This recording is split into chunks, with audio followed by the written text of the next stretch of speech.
Well, good evening and welcome to the regular scheduled Rossmoor Community Services District Board meeting for February 14, 2012. Ms. Steering, could we have a roll call? Director Casey? Here. Director Kaler? Here. Director Maynard? Here. Director Rips? Here. President Coletta? Here. If you'd join us to pledge our allegiance to the flag of the United States. I pledge allegiance to the flag of the United States of America and to the republic for which it stands, one nation, under God, indivisible, with liberty and justice for all.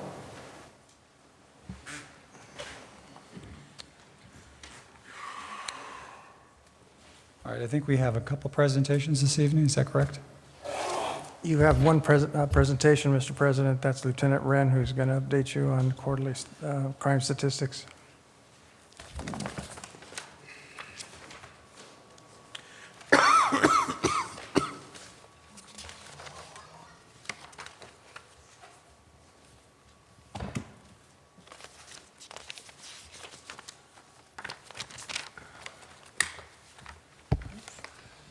Good evening. Good evening. How you guys doing? Good. Yeah. Busy day today. I am going to go through the fourth quarter crime stats as I have done in the past. First page of my report has just a listing of the data itself.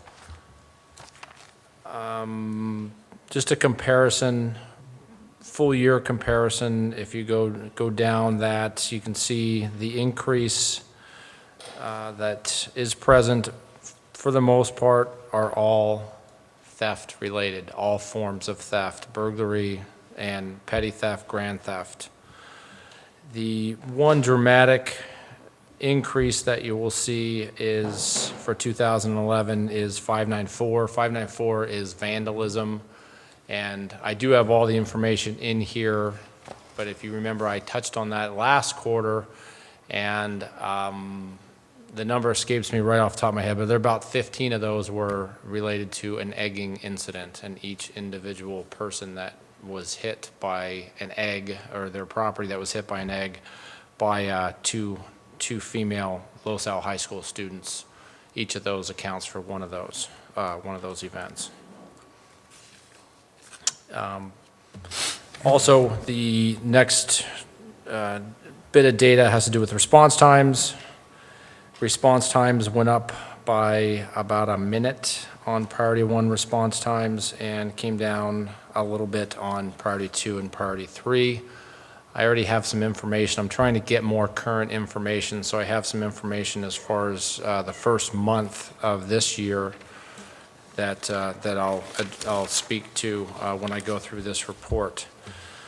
In October, we had a forced entry commercial burg at Polly's. Polly's, there's nothing inside to steal, so they left with no loss. And there was a forced entry theft from a bin outside of Martha Ann Drive. We had it's listed as 2 residential thefts in your report, but those are actually 2 residential burglaries on Martha Ann. Some bicycles that were stolen, some from outside of a house in a hallway, in a alleyway. Thefts, again, we keep going down more and more thefts. Thefts from a house that's under construction. A number of other, everything theft related, thefts from locked vehicles. But there were only 2 burglaries in October. And then this is where the vandalisms are listed, is in the month of October. In November, we had 2 more residential burglaries, a vehicle burglary. We had a grand theft, which is a theft of a catalytic converter from a Toyota pickup, which is something we haven't seen for about a year or so, and we haven't had one since. It's just they were being taken pretty regularly throughout the county, a year, going back a couple of years for their salvage value. And one UPS package that was stolen, that was somebody was following a UPS truck and stole the package from the porch. We had a commercial burglary at the Arco AM, PM in December. Another residential burglary on Engel, loss of, and this one was kind of interesting where they opened the garage door by using the garage door opener from a car that was parked in the driveway, and they stole some scooters from inside inside the garage. Theft from unsecured vehicle, theft and a vandalism. And then in December is when we had the robbery on Weatherby. And that was the event that got a lot of press. There were a lot of people out here. I was out here. It was an interesting call. I got to be here within about an hour of it occurring. There were a lot of people out in front of the residents, very, very concerned for good reason. It was a pretty horrific call. The woman that was the victim of this was very upset. She happened to be right outside. A lot of people came to her aid, which you would expect in this community. There were a lot of people there to comfort her. And it was an interesting comment because as I was standing there, I had 6 investigators. I think I had about 8 deputy sheriffs at the time. Crime scene investigators showed up. Helicopter was on scene. So we had a good 15 to 20 people on scene working this case. And fortunately, within a couple of days, we had a suspect in custody. And the way that came about was a really good drawing from our victim, a really good sketch. And one of the investigators who was on scene at that event looked at that sketch literally and went, "Hey, I just talked to that guy. He's a suspect in another case that I have." So that suspect was arrested. He's still in custody. They're stacking a number of cases on him. We're still looking at another suspect, and they're still working on that. But that suspect that's in custody is, he hasn't gotten out, and he has a number of cases on him. Please do let us know when there's a filing. Excuse me? Please do let us know when there's a filing. It'd be some gratification to hear if Okay. there's a filing. Yeah, and again, they're still working. We've got DNA on that particular case. DNA takes, it seems, I hate to use the word forever, it just takes a long time to get DNA back. But we've got, that case is put together, it's coming together pretty well.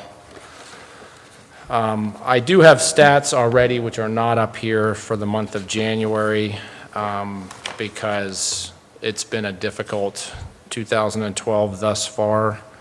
If you take a look at the previous set of stats, I've got a total of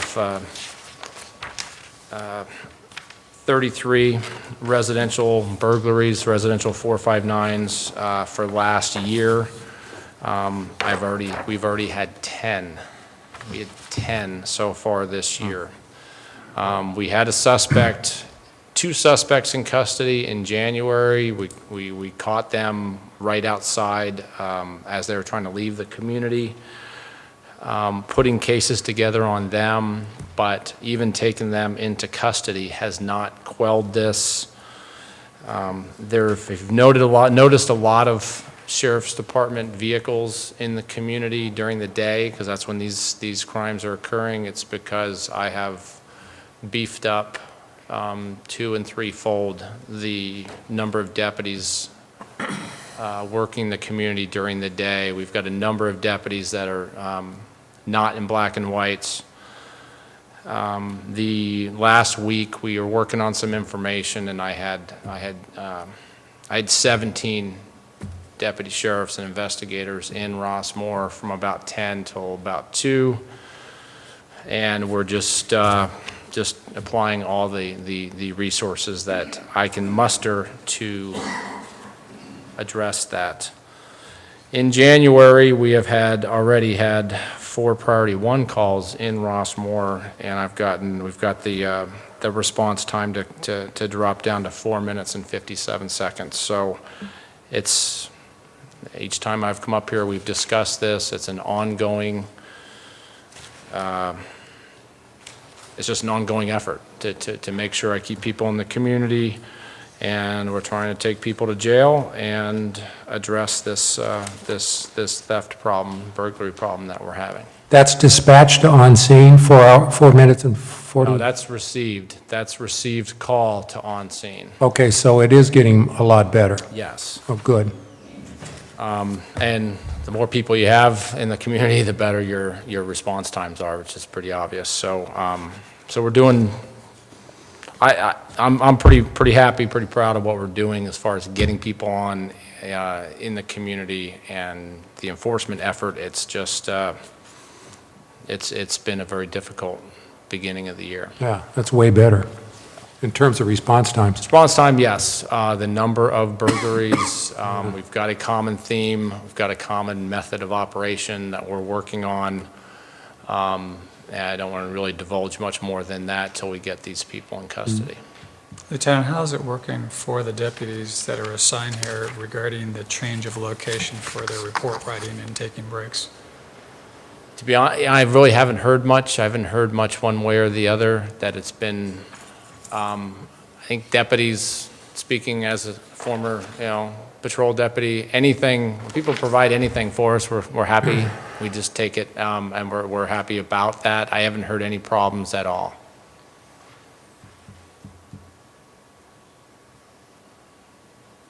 One last thing on the DNA. Yes. You say it takes quite a while Yes. to get a reading on that. I'm kind of naive about that.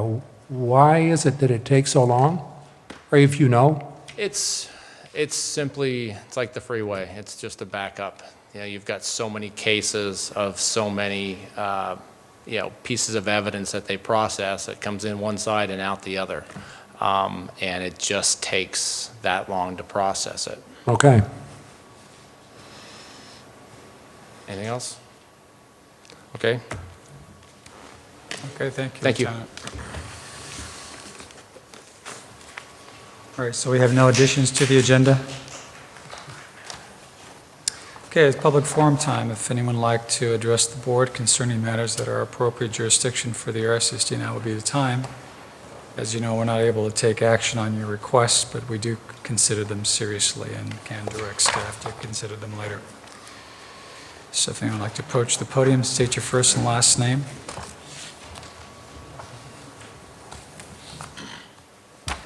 Good evening, Board. My name's Sean Crumby. I'm here representing the City of Seal Beach tonight, and I'm here just to provide an update on a few things that we have going on in Seal Beach that we're aware that have been concerns for residents of Rossmoor.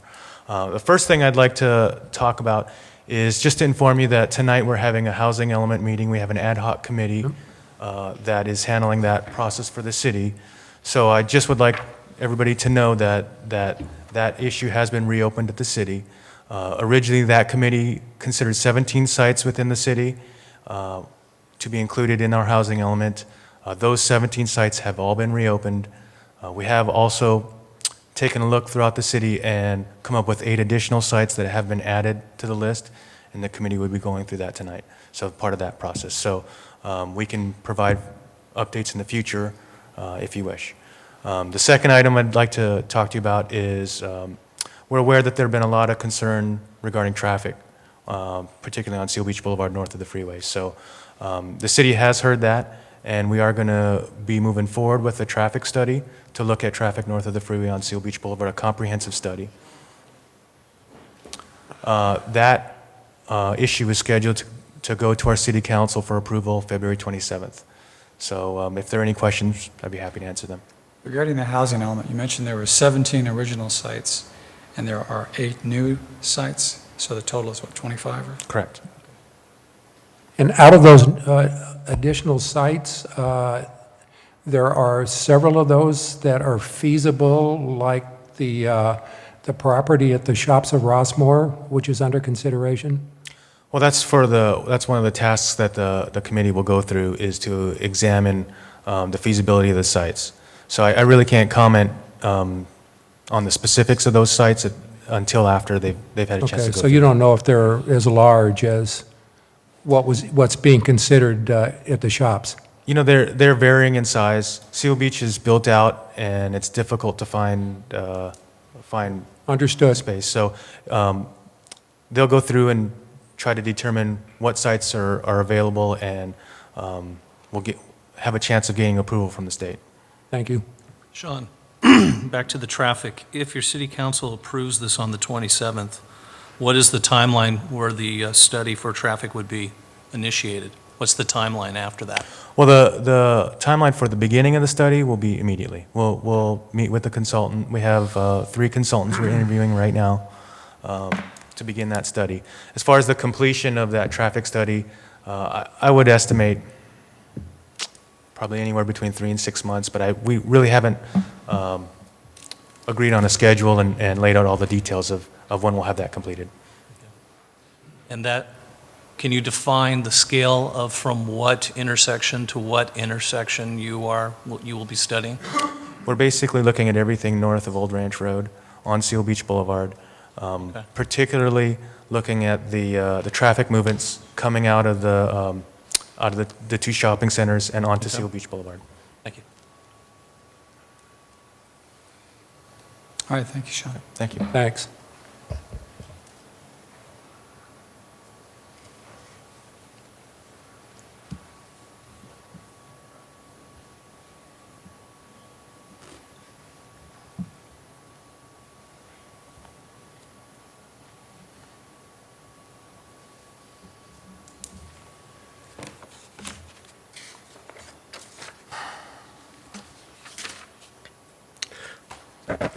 My name is David Lara, 30-year resident of Rossmoor, and I am one of the founding members of the Rossmoor Predator Management Team.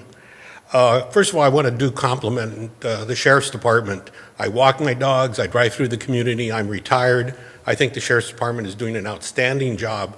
They have definitely more cars covering our community. I see them working, I see them pulling people over and checking people out, and I really appreciate what they're doing. I know crime has risen. I've seen deputies getting out of their car talking to residents, hey, your garage is open, you know, close your garage, do something.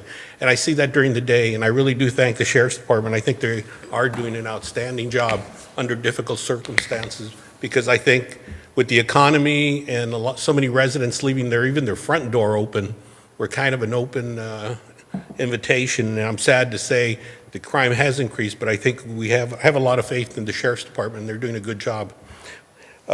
With that said, one of our concerns, the Rossmoor Predator Management Team, has been a campaign that we leashed or unleashed on the public, was having your dog leashed.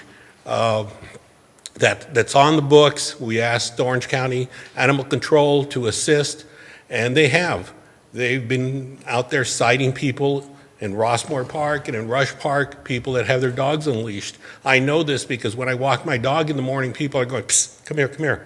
Make sure your dog's leashed. And I go, really, why? They go, they're giving tickets every day. They've been here at night and during the day. They're giving tickets. It's $276. So people are telling each person, and I think that's a very positive and a good thing. Unfortunately, 2 weeks ago, we had an incident here at Rush Park. 2 unleashed dogs attacked a leashed dog. The Sheriff's Department responded, OC Animal Care responded. One of the dogs that was unleashed got taken by animal control, and the dog that was the victim was taken to the vet. I don't know if the dog survived. We don't have that information. We didn't follow up. That initial information was provided by Orange County. What has concerned us, this is an issue that we've talked about for a year, is you have policy. That's not a question concerning leashed and unleashed dogs in Rossmoor and Rush Parks. Your policy is stated on signs now. That is good. Unfortunately, we don't have any enforcement of it. I mean, it's not a suggestion to people saying, hey, you know, this is just a suggestion, follow this. I had kids. If I just made suggestions to them, they weren't going to follow it. They weren't going to do what we basically suggested. Maybe my daughter would. She was the smart one. But my son, you know, he played football. Good luck. We need enforcement of our codes in Rossmoor here as far as unleashed dogs are concerned. And I know when we talked in the past, everybody said, hey, it happens after hours, it happens on weekends, our hands are tied, we can't do anything about it. Well, I really think we can. I'm asking that the board consider having a report in 30 or 60 days by the general manager or the board as a committee themselves to look in what can be done, what can you do to enforce the rules and the policies that you now have. I'm very concerned. I have some suggestions. Maybe I can meet with the board and offer them too.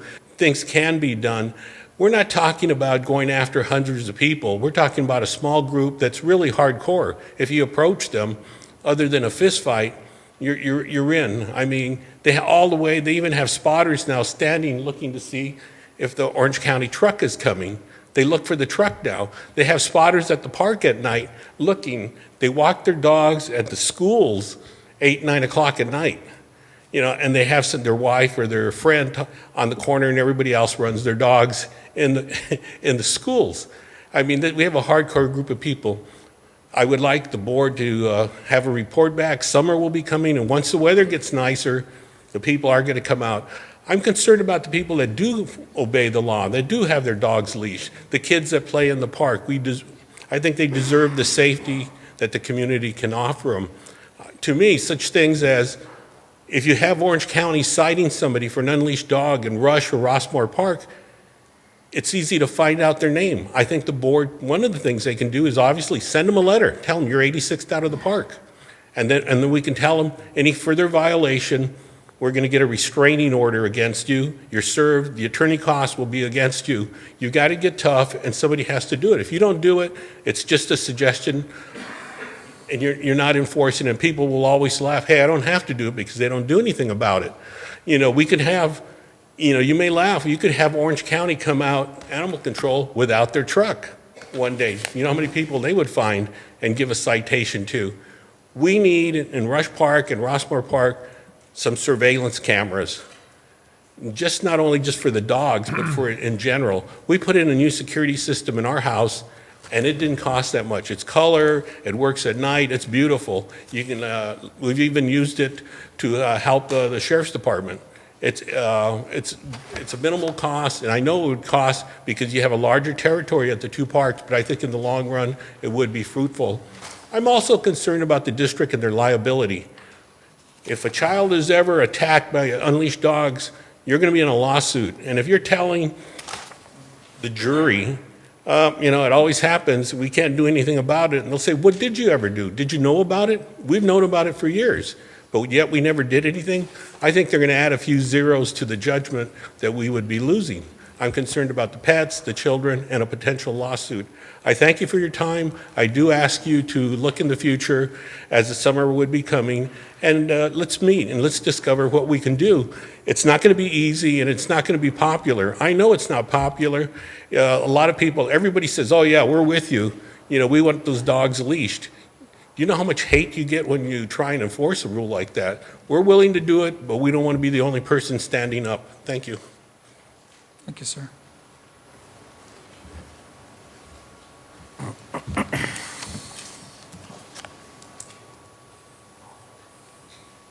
All right, we'll close the public forum. It appears no one's going to be approaching beyond Mr. Lara. Now we'll go to reports to the board. Mr. Taboada, do you want to address that? D1? Mr. President, members of the board, in accordance with your policy, staff met with both the CIP Public Works Committee and with the Budget Committee to review changes to the mid-year budget, which we do on an annual basis in the month of February. This year, we had very few changes that required an adjustment. We did where it was appropriate to do so, made line item adjustments to better track and to make sure that the work orders that were based on those line item adjustments were appropriate, and that we had the resources to carry out both the Fund 40 projects and also projects that are part of the Fund 10 general fund budget. You have before you worksheets that clearly indicate the changes. They're minimal, and as I said, the committees had their input to this process, and I recommend that you, at the appropriate time, in the G1 portion of the agenda, to by resolution adopt the changes as presented to you in D1. Stand ready to answer questions from the board. Well, I just have a comment, not a question, and it looks like things are pretty much right on schedule in terms of what we anticipated to what's going on. So everything looks great to me. Director Casey, the real test of whether we're on budget is the summary sheet for the December revenue and expense report, because that's the mid-year report that basically gives us a snapshot of where we are with revenues and expenditures. And we're right on. We're right, I mean, as far as the revenue and expense report, we're so close that it's scary. Well, I looked at it, and it was so good, I was thinking, not that anybody fudged the numbers, No. but that it's almost impossible to do that well. Well, we do our best to estimate what we think our budget's going to look like at mid-year, and I think we did a pretty good job of it this particular year. We've had budget adjustments in the past because of major significance, because we were transferring money between funds. And this year, for the first time, we have no fund transfers, and so that kind of makes the Fund 10 and the Fund 40 budget look pretty clean. So, Exactly. Well done. thank you.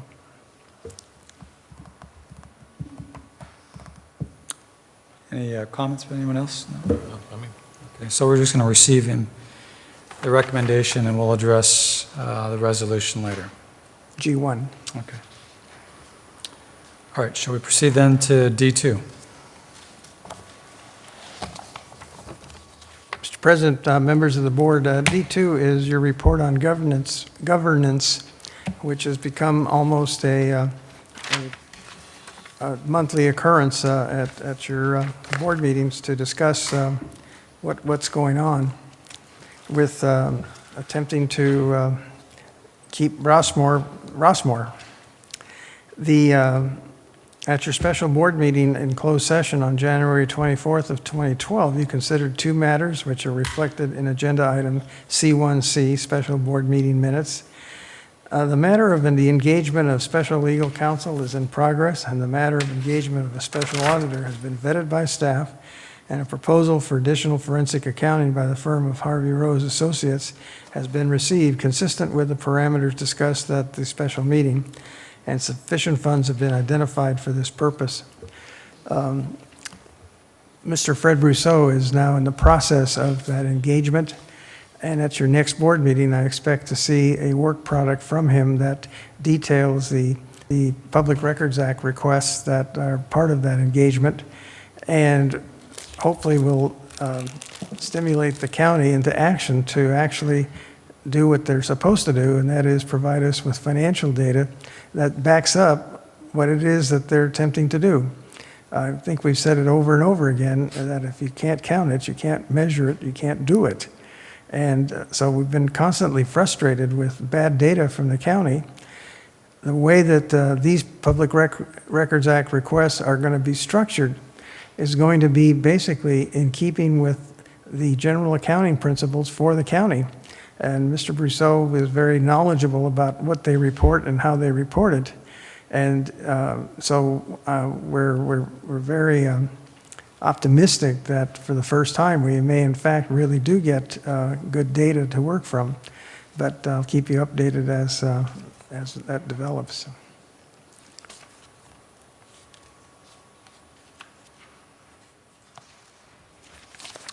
Any comments from anyone? Just one thing, in terms of the engagement of the special legal counsel, is there going to be any updates in terms of the progress on that, let's say in the next few weeks? Director Casey, I'm really looking to see what kind of a work product we get back from the PRA, the Public Records Act request, because that'll determine what, if any,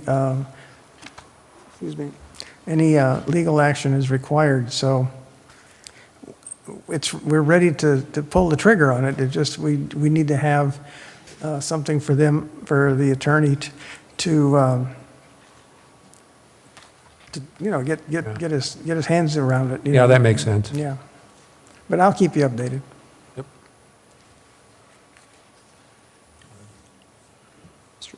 No?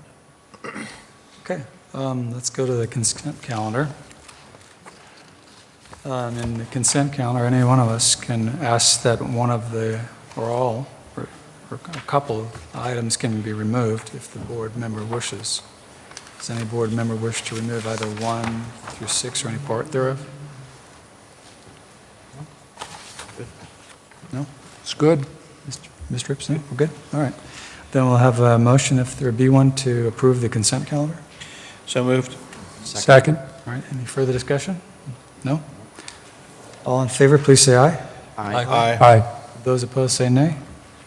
All right, consent calendar is approved. We now go to Resolution G1, Mr. Taboada.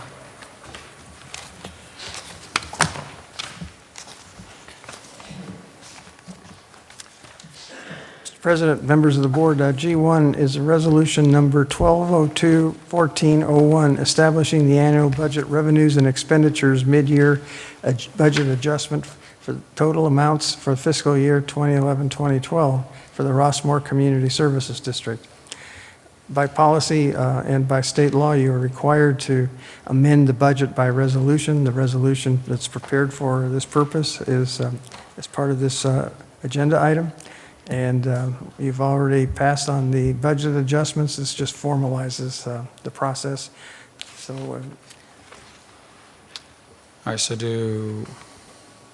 for the approval of this, does this require a roll call?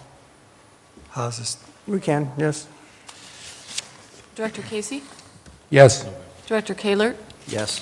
Director Maynard? Yes. Director Rips? Yes. President Coletta? Yes.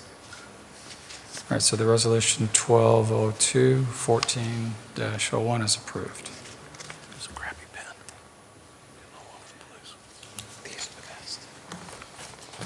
All right, Mr. Taboada, we now go to the regular calendar. Alfred, I'm going to propose before we get to item number 1, if this board would be amenable to moving item 4 up and then keeping everything else in the same order. Which one's number 4? The youth center. Oh, sure. I'm cool with that.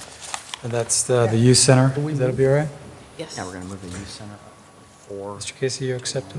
Oh, that's fine, sure. Now that I understand what you're saying. Okay. All right, let's then move to H4 up, and then we'll take everything else in numerical order.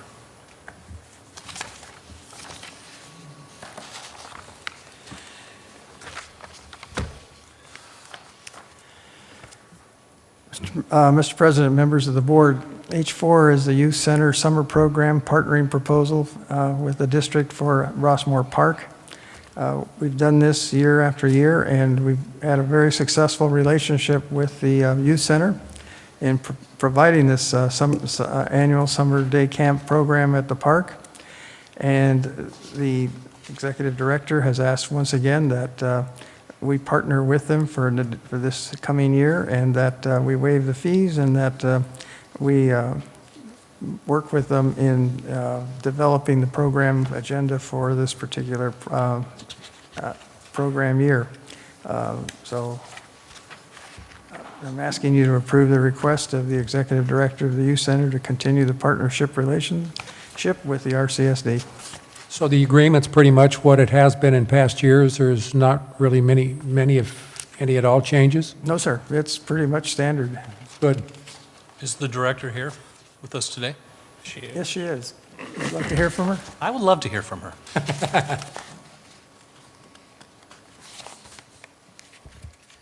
Good evening. Happy Valentine's Day. Same to you. You as well. Thank you. Thank you for having me, and thank you for moving me earlier in your agenda. First of all, I wanted to tell you thank you for our long-standing collaboration, for the work that we do for over 22 years already. The amount of kids that benefited from this local program growing every year. It's a great, outstanding quality program, educational, recreational, very heavy on sports, and it couldn't be better in a better location. Rossmoor Park is safe, it's beautiful, it has so much potential that the kids could use and utilize while they're in the summer camp, and we would like to continue our collaboration again for years and years to come, and we ask you to approve our summer camp program again, and if you have any questions, I'm gladly be able to answer you. Looking at your brochure, That's last year's brochure. yeah, is there any way you put our lovely Circle R logo on that? Yes, it is actually, will be on the front logo because it was requested last year, and we are working, it's going to be right, it's a little bit different design this year, but yes, the logo is right in the front. Absolutely. My granddaughter loves the program. I went there once with you as you were showing me the improvements we made on the kitchen, and a water balloon came like this far from hitting me, so I remember it well, too. They're having That's the fun of They're having a summer. great Is time. that good? Yeah, it's awesome, yeah. It's a ruckus in the way it should be. Yeah. Okay. Thank you for attending tonight. And is there a motion? Motion. Second. Any further discussion? No? All right, all in favor, please say aye. Aye. Those opposed, say nay. Motion carries. You got it. We look forward to having you folks again. Thank you very much. And I wanted to also add that because of this collaboration that we established, there are so many families that we provide scholarships to Rossmoor families and families in Los Alamitos, and the kids that benefit would not be able to go otherwise. So I really appreciate it, and a lot of kids that have an opportunity for a safe summer that wouldn't be able to. So thank you. Thank you very much. Thank you, Ms. Great stuff. Thank you. All right, so now we'll proceed with H1. Mr. Taboada, would you start us off? Mr. President, members of the board, based on district policy, we set out this year to plant trees in areas that were not, did not lend themselves to planting of a tree because of shrubbery, bricks, pavement, so on. And we worked with the county to come up with a work plan that would, where they would take responsibility for clearing the sites for the planting of a tree. And we went through a process of notifying the public what our intentions were and what our timetable was and when they could expect to see a tree hit their parkway. We started out initially with 21 sites that were obstructed for the planting of a tree. Your tree consultant, Mr. Randy Reynolds, has worked with several people to voluntarily create a space for a parkway tree. And so that number shrank then from 21 to 16. So then we sent out letters to 16 residents telling them what the timetable was, what we anticipated doing. And of those 16, we had approximately 5 residents who objected to the idea of removing some of these obstructions and planting a tree.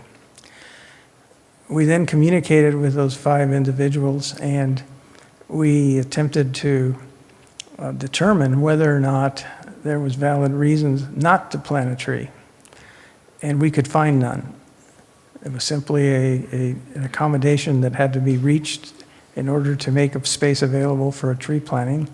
And while residents objected, they were given the opportunity then to bring those concerns to the board, because it is board policy that we're following. So we have then 3 people who made an appeal, followed the procedure in our policy, and asked to be heard today and to make a case for why a tree should not be planted at that location. We also placed on your agenda the request from the resident who wanted a tree removed, which is kind of the other side of the coin. Here we're attempting to plant trees, and then we have someone who's saying, I don't want this tree, and it's a healthy tree. It just creates issues for the resident. And again, we could find no valid reason to take out a healthy tree because of droppings from this particular tree. And our reasoning was, of course, is that if you deviate from policy for this one exception, then you have over 300 of these trees throughout the community. And then you have other trees that also have droppings of some sort that could be added to that number. And you could wind up with a whole host of people who want to remove a healthy tree and replace it with something else. Now, granted, we don't plant these trees anymore, and there's a good reason for that. It's been determined that these are not the best trees to put in a parkway. But you may recall, I think Director Coletta, you were on the only one of the board, on the board when we talked about culling the forest, because we had the trees that were planted about the same time, about 50 years ago, and we were concerned that if we didn't start replacing some of these trees, that we would one day be faced with having to replace a large number of trees because they'd ended their life cycle about the same time. You may recall that we had a tremendous outcry from the community. They came and let us know in no uncertain terms that they did not want healthy trees removed. Now, we are removing trees. Mr. Reynolds is very active with tree removal when trees are found to be diseased or poorly structured. And so we have replaced a number of trees because they lend themselves to replacement.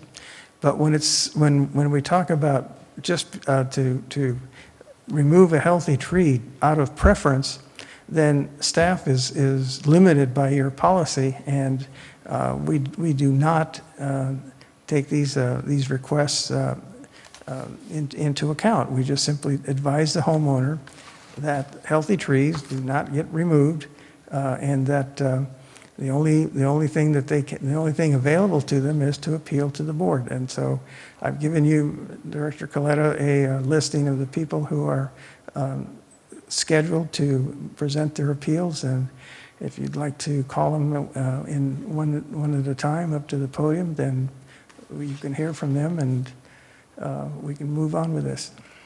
All right, Mr. and you handed me a list of appellants, and they're in an order that you've handed to me, so I assume we're going to follow this order because that's the order which you composed it, or the order in which they presented their appeals. So. Well, we put them in the order of the slides, so that when we put the trees or the location up on the screen, we can follow them in order and not have to go back and forth looking for a particular location. Glad you have a plan. Thank you.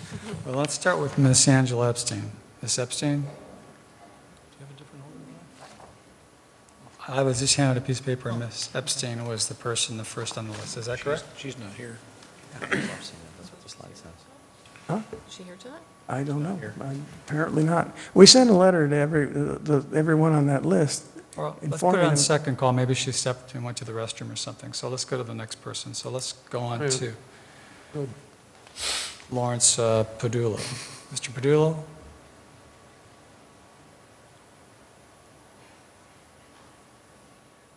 Okay, we'll put her on second call. We'll go to Miss Rose Simpson.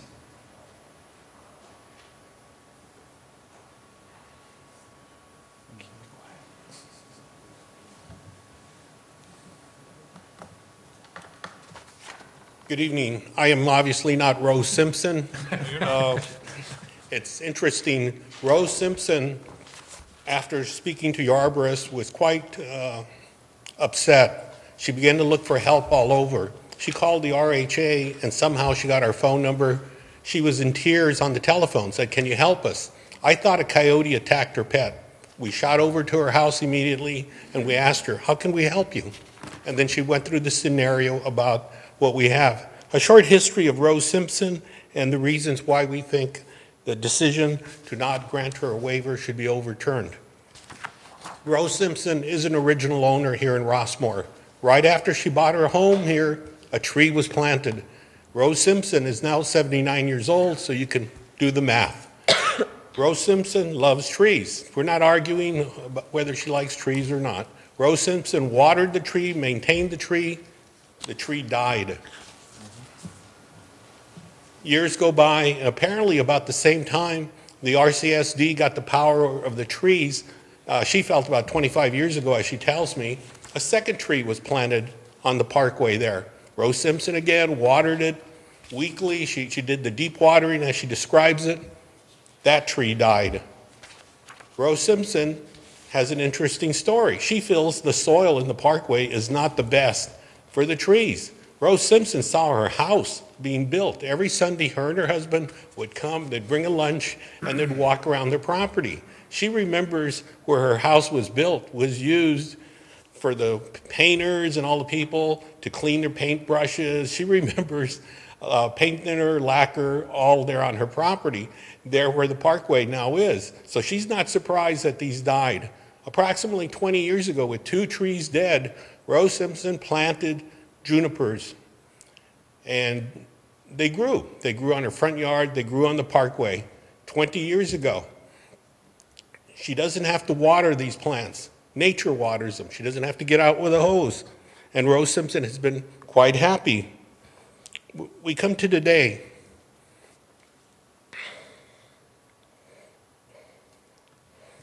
Rose Simpson is now 79 years old. She walks with a walker. She uses 2 canes plus the walker to get around.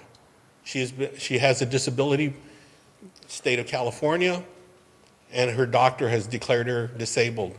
Rose Simpson can't carry a hose and go water her parkway. It's impossible. It is totally impossible for her to do it. When she got this notice, Rose Simpson was really upset. She goes, how am I going to water it? What can I do? Not only that, she is emotionally depressed that if the tree dies, she goes, I'll be killing the tree because I can't water it. I have to pay for it. That's your policy that is listed.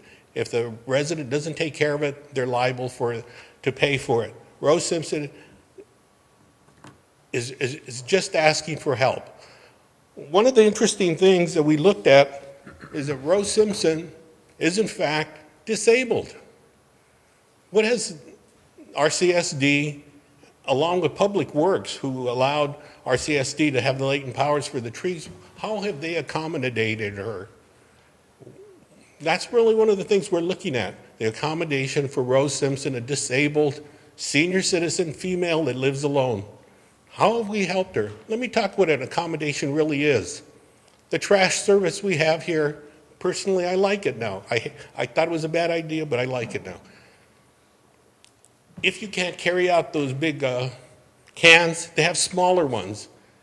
And if you can't do that, you could write the trash company. They will have the men take your trash can to the front, empty it, and they will return it to your property. That's an accommodation for somebody with a disability. I'm quite proud that they do that. What accommodation have we offered Rose Simpson? We can't tell her, we'll get a neighbor to water your tree. Good intention, will it pan out? Probably not. She's still liable for the tree on the parkway. We're not going to get a kid from down the block to do it.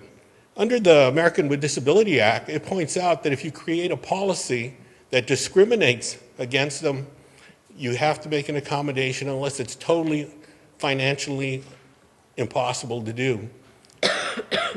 I know the benefit of the tree. Rose Simpson has offered the board the following. She says, when the property has changed hands, put a tree there. Go ahead.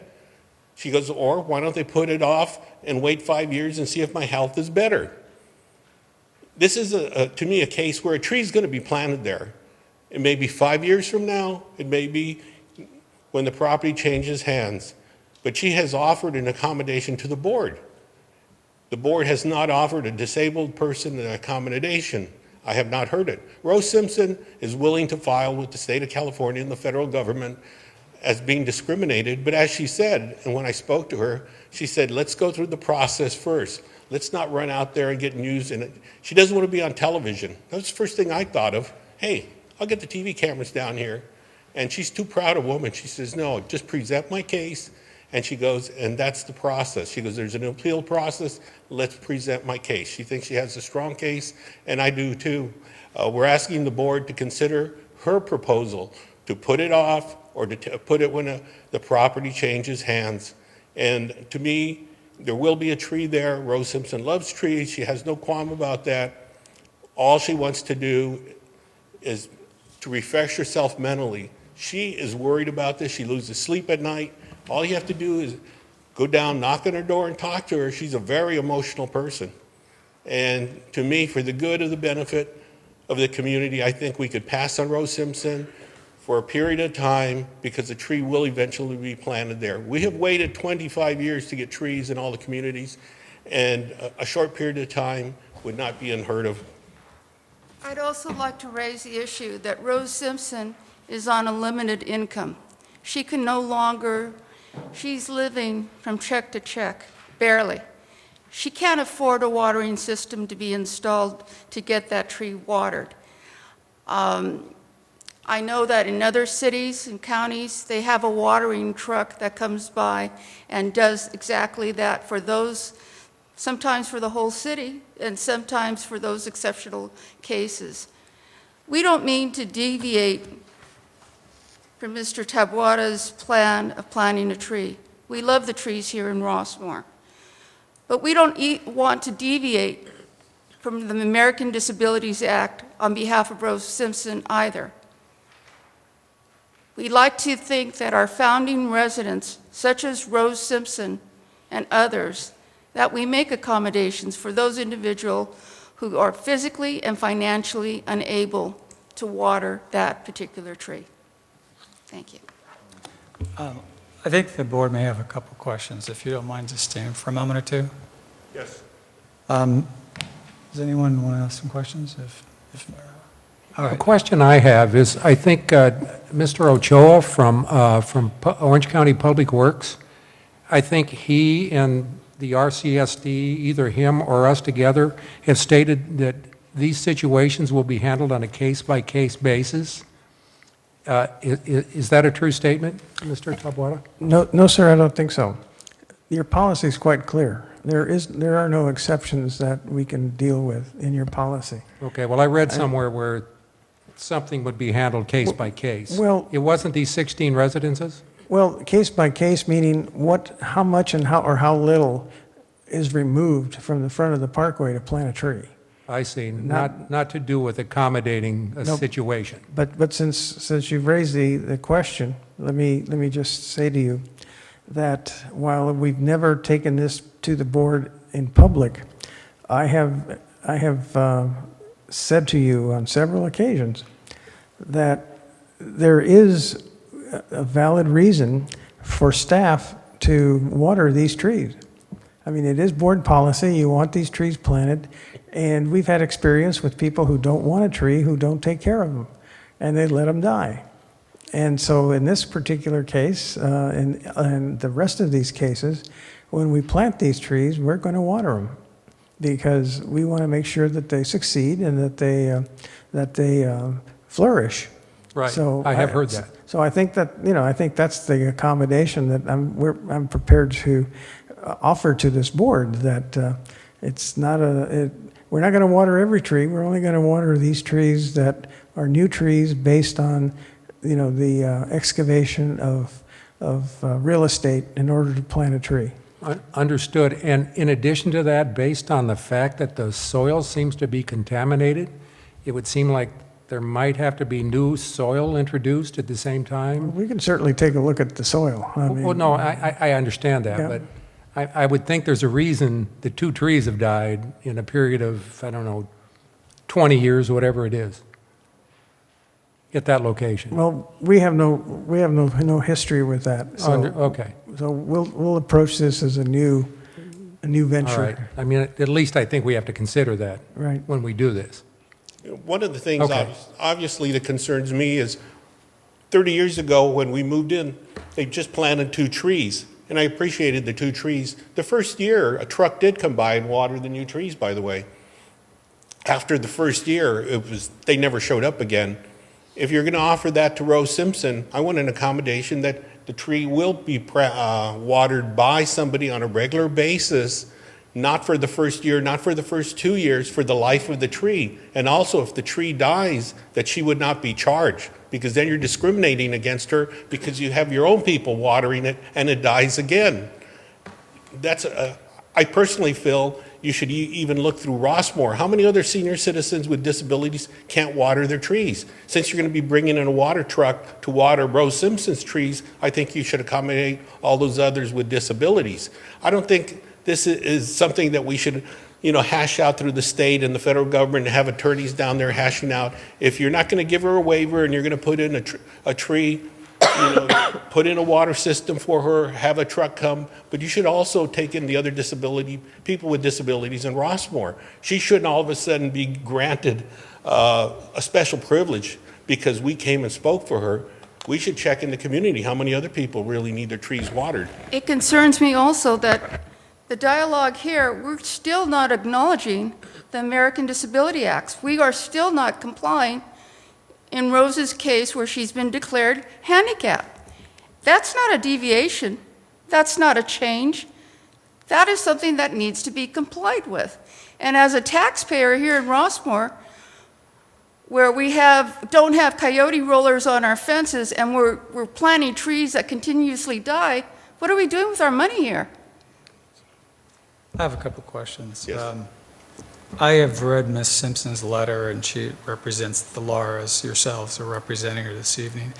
Is she going to be bound by the decision tonight? You mean, yes, whatever is obviously is decided. She is a 50-year resident here. No, I understand all that, she's Mr. Lara. She's a very proud woman. I don't think anyone disputes the foundation for her residency, and no one's questioning her disability.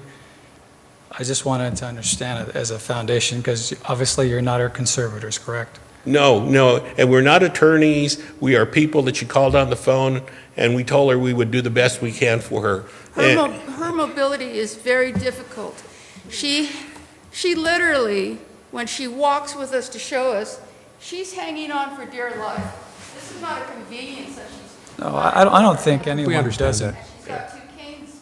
No, I don't think anyone disbelieves No, that. I spoke to Rose earlier before coming, and I told her something that I thought you guys would be asking the same thing, the board would be.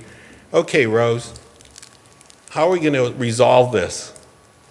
And she just said, first of all, I would let my junipers grow and plant a tree one day when the property changes. She goes, give me 5 years and let's rehash it. Maybe she'll feel better.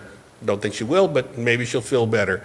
She was the one that said, if they're going to plant a tree, she goes, she's got 3 junipers. She goes, have them planted in the middle so it looks nice. She goes, but I want it watered forever, and I do not want to be charged when it dies. And she I told her my personal opinion. I said, if you lose, let's call the state, let's go to the feds. And she goes, no. She goes, let's go through the process. She's very big on the community and the process because she feels everybody's her neighbor. I'm more inclined to call Channel 9 and say, let's have a program when they're cutting, let's have the TV when they're cutting it down, and we'll have Rose Simpson interviewed. She doesn't do that. It's something I personally like to do. She doesn't want publicity.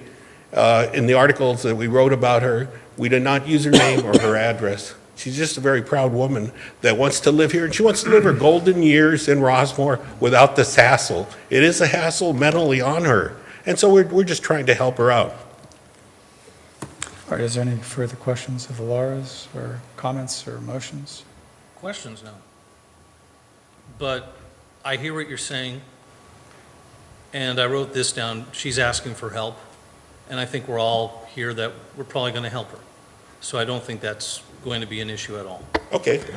That's just my one point of view right here. I believe that I like her idea that she is willing to put a tree if it's in the center. Obviously, as a community, we want Rossmoor to look pretty. When I close my eyes and I think Rossmoor, I instantly see trees. That's kind of what we are and who we are about. So I would propose that, as Henry brought up, we can do some watering of the tree and take care of that tree for her, because obviously, if she's in a walker and a hose, that doesn't seem to be a good combination. And I also think that we should also help her by removing, at our own cost, any junipers. Oh, the county will take care of that. Good. Right. But there is one other issue that's been raised, and that is, the fear that if a tree dies, that the resident has to pay for it. That's in your policy, but that provision is in there for people who maliciously and purposely kill a tree. But then willfully neglect. Yeah, it's not, we do not go and charge people every time a tree dies. We just don't do it. The one instance that I'm aware of is we caught somebody actually ripping it out of the ground. And we did go after that one individual. In 6 years that I've been here, that's the one time that we actually went after somebody to replace a tree that had been vandalized. So is there a second to Mr.? So I guess the motion. I didn't hear the motion. The motion I'm making is that, Ron, would it be possible if I spoke something about roads? Let us make our motion, and before we decide, ma'am, let us make our motion, and before we vote on it, we'll hear you speak. All right. So let's have the motion properly framed, and we'll see if it's seconded. all right, that's true. I am motioning that we are going to grant her asking for help. We are going to take out the middle, what kind of plant is that? Juniper. There we go. We're going to remove the juniper, or Orange County. Someone's going to remove that.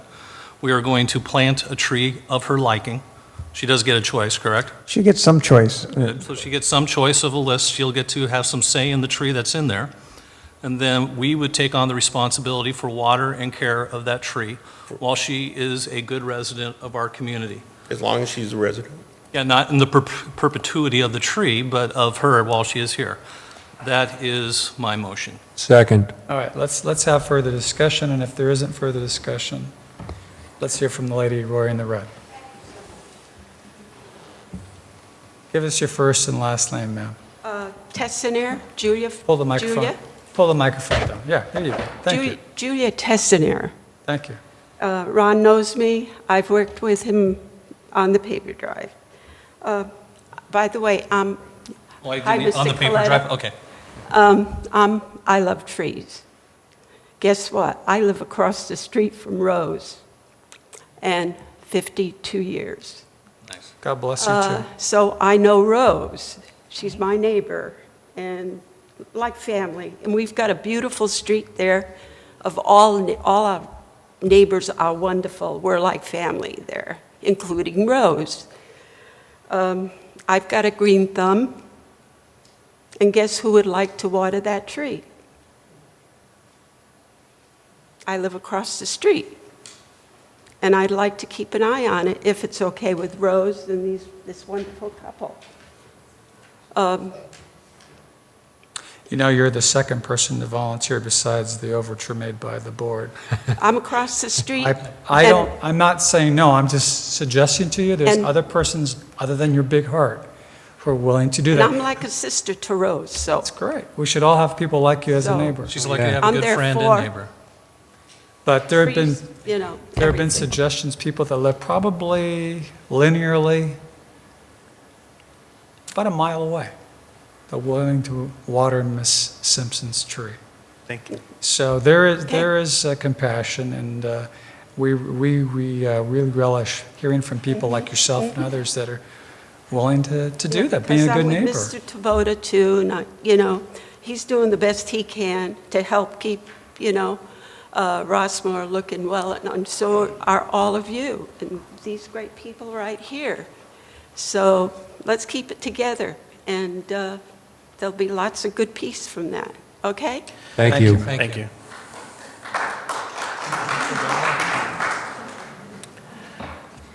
I appreciate the good neighborly effort that she's made. I still want to support the motion that you will have the tree watered.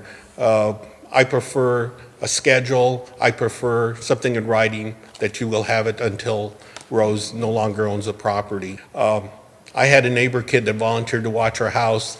Those things don't work out. Mr. Lara, I understand what you're saying. and- Thank you. and We'll do what we have to do to. But I also appreciate your eyes on the tree across the street and taking care of Oh, yeah. Rossmoor trees. So, Ms. Filson? icing on the cake. Michelle Fieldson on Pemberton Road. I just wanted to say, this is obviously taken care of, but there was a program that was started under the auspices of the RHA, the Neighborhood Assistance Program. It kind of got put on hold as issues came before the county and with as you know, limited number of people and limited number of volunteer hours, it sort of got pushed aside.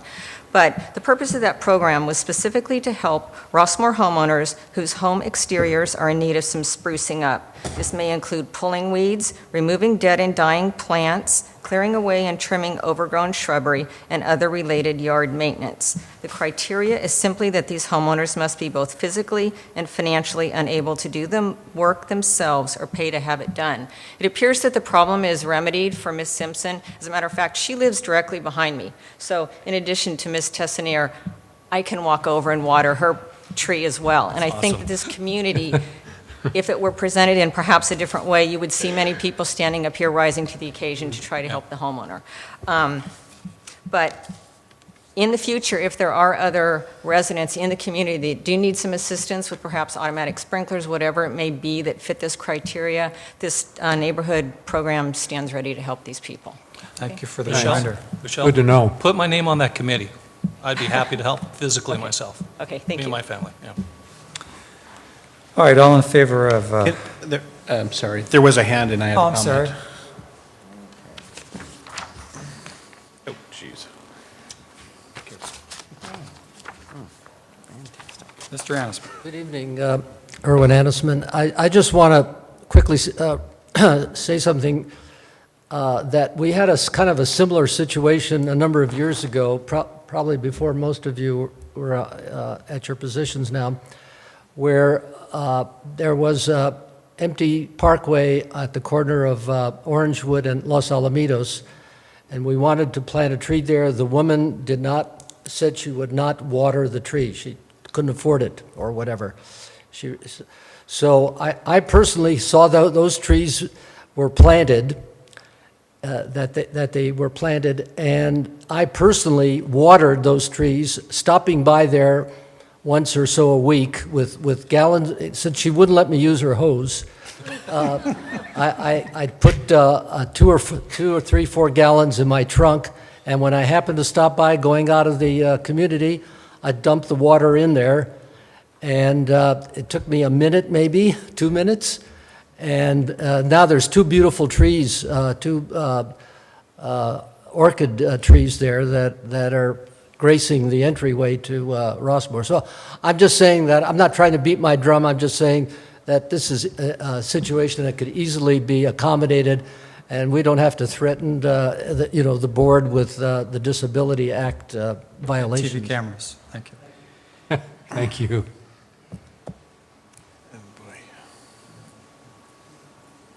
The old board is appearing tonight. Joel Ratner, previously on the board. I remember, I looked at the budget tonight, I see the account is still in your budget for watering trees on the parkway. This year, it looks like it's only $1,000.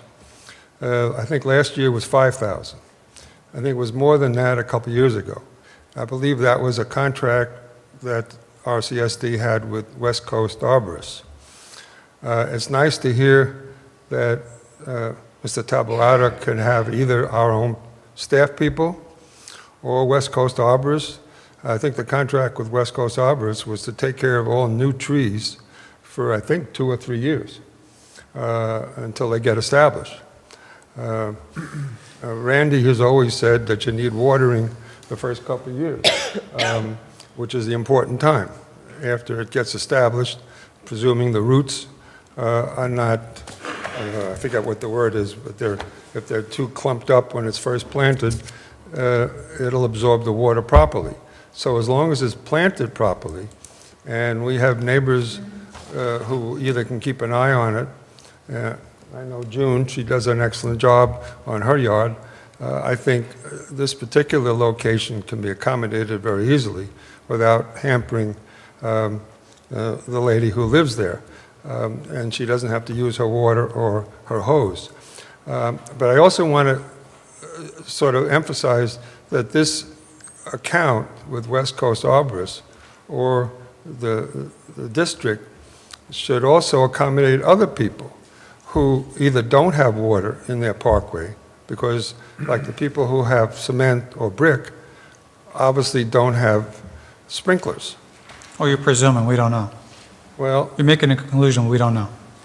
You Well, wish us to accept a conclusion we don't know. the houses on Montecito, I know, don't have sprinklers. Okay, well, there's equally the But- possibility that they're there, we just don't know, because there may we haven't be- vetted each resident. Well, the sprinklers, I mean, are visible. So in those particular locations, which I've walked by and driven my bike by many times, they may have underground water lines, but because they've had brick or cement for a long time, I presume they don't have water there. But, so I think the account we have with West Coast Arborists should be used for the first couple of years for any new trees, especially for these 16 locations that we're talking about.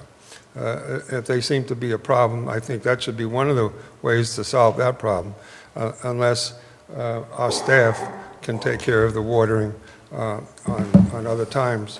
So either way, I think... Mr. Ratner, you know, to be fair to us, there's an appeal by one person. You're making a pitch on behalf of others who haven't given proper notice to this board to consider beyond the scope of Mrs. Simpson's appeal. I've listened to Mr. Lara. This board has been very gracious in listening to Mr. Lara in expanding the scope of the appeal. The appeal is of Ms. Simpson's request regarding her parkway. If there is a need to and support for your position, which there may be, we can agendize in the future and we can discuss it, but we're going off into an area that's beyond Ms. Simpson's appeal. Well, Mr. Coletta, I'm talking about item H1, which is entitled Residents' Appeals on Decisions of General Manager. Yeah, It's but not it's- just talking about one person. No, you're using a broad brush that's beyond the scope of the appellants that have identified their wish to override his decision. Okay, and you haven't filed one on behalf of the residents. So when you file one on behalf of the residents, we'll listen. I'm trying to enlighten new members of the board as to what previous policy used to be and encourage them to continue. All right, thank you. All right, so we'll have a, I just wanted to make a comment that earlier, and I apologize, I haven't been able to jump in, but it was stated that this was Mr. Taboada's plan, and this is not Mr. Taboada's plan, but this is the district's plan, trying to put trees on the parkways, and the community has stated that this is what the community wants. So just for clarification, not Mr. Taboada's plan. He is acting on behalf of the board, which is acting on behalf of the community to carry out this process. all right, so we've heard from the public in support of Ms. Simpson. We've had a motion, it's been seconded. Any further discussion before we call for a vote on the motion? No. All right, all in favor of the motion, please say aye. Aye. Aye. Any opposed? Motion carries. Ms. Simpson, congratulations.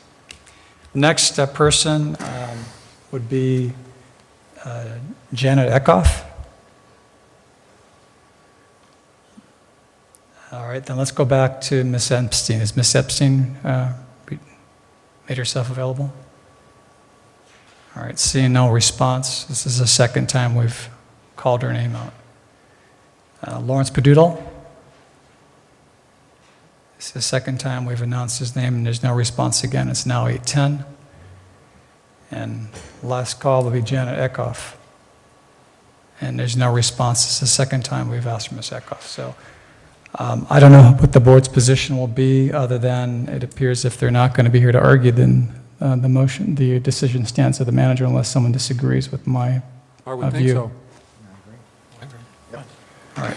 Well, I think you need to deny the appeal so that then we can proceed with planting of the trees. Okay, well, we inferentially concluded, but we'll do it one by one then. Ms. Epstein's not here. Is there anyone that wishes to make a motion regarding Mrs. Epstein's appeal? Make a motion that we deny the appeal. Second. All right. Any further discussion on Ms. Epstein's appeal? None. Seeing none, all in favor of the motion as framed, please say aye. Aye. Aye. Any opposed? Motion carries. The Epstein appeal is denied. Mr. Lawrence Padula's appeal, is there a motion? I'll make a motion that we... Motion to deny. I'll Is there a second. Any further discussion on Mr. Lawrence Padula's appeal? All right. All in favor, please say aye. Aye. Any opposed? Motion carries. Lastly, Mrs. Janet Eckhoff, is there a motion concerning her appeal? So motioned. Is there a second? Second.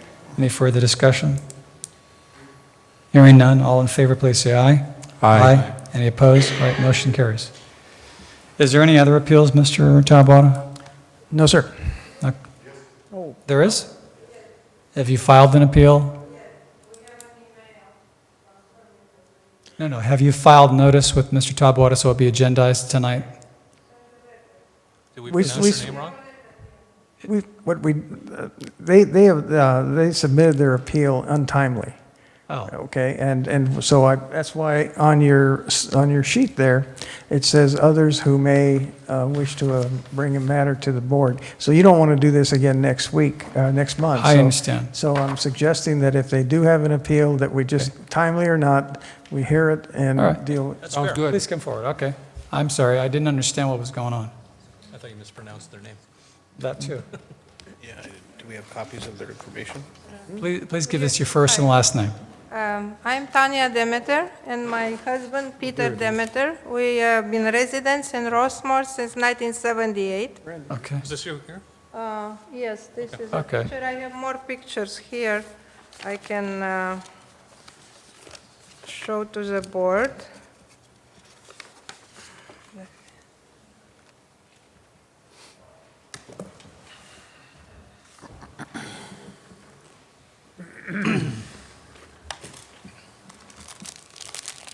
Okay, so we received this letter.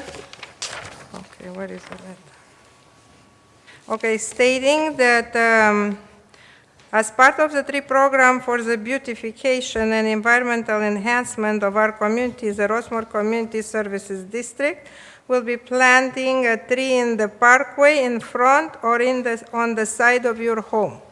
So I am here to request that this tree, because we love trees and we planted numerous trees around our property, and in our front yard, we're asking that this tree to be placed instead of removing our front bush. There are 4 bushes actually, and put, like shown in the picture, and planted on the neighbors next door. It's on the left side of our property. It's only one tree which is asymmetrical and looks kind of weird. So if we could plant this tree next to this other tree, it would be preferable. The main reason we have this kind of a landscape, since we've been living in this neighborhood since 1978, and in 87 we went through a remodeling, I am suffering from allergies, terrible allergies. And any fallout from a tree, especially deciduous tree, which is constant losing leaves and it's a maintenance problem, it aggravates my condition. So the way we chosen our landscape at the time when we remodeled, it was something evergreen, like this bush.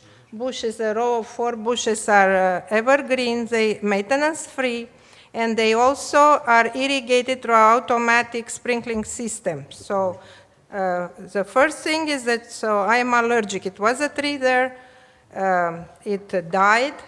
Beside that, it lifted the sidewalk concrete before it died. So we decided we're going to have this nice landscape. It was a professional design with 4 bushes, with brick matching our facade of the house, matching the planter.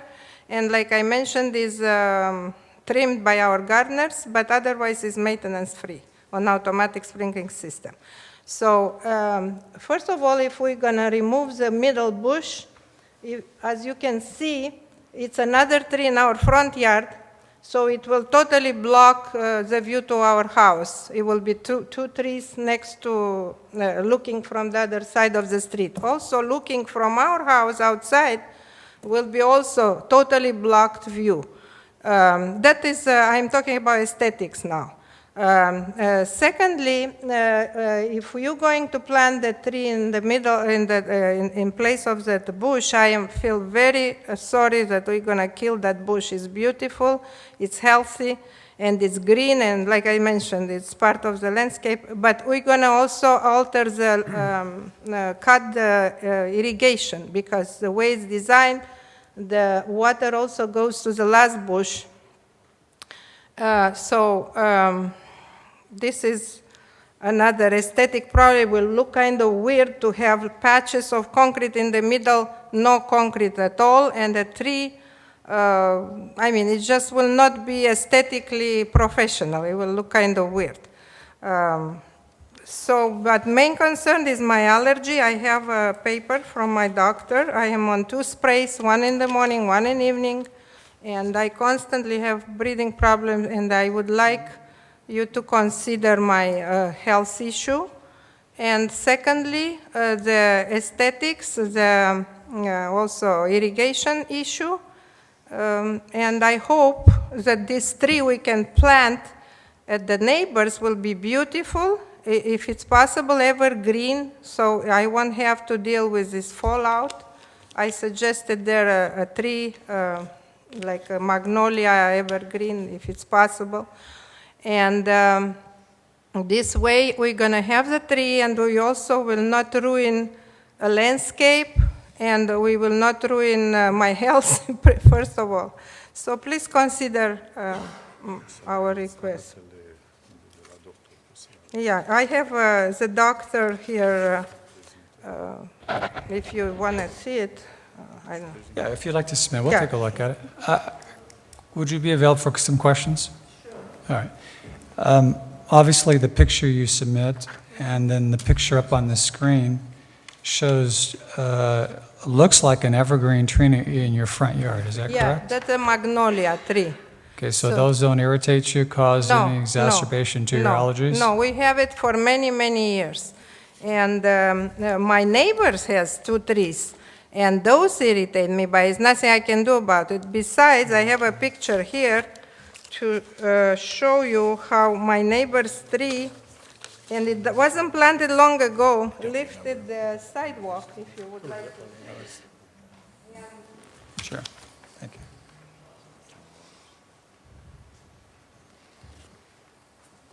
And along those lines, I would suggest for all the trees, if it's possible, maybe you already considered that, to put a root barrier around all the new planted trees, so we don't have this situation where people can trip, and then they're going to sue. I don't know who's responsible. I hope not the resident, the owner.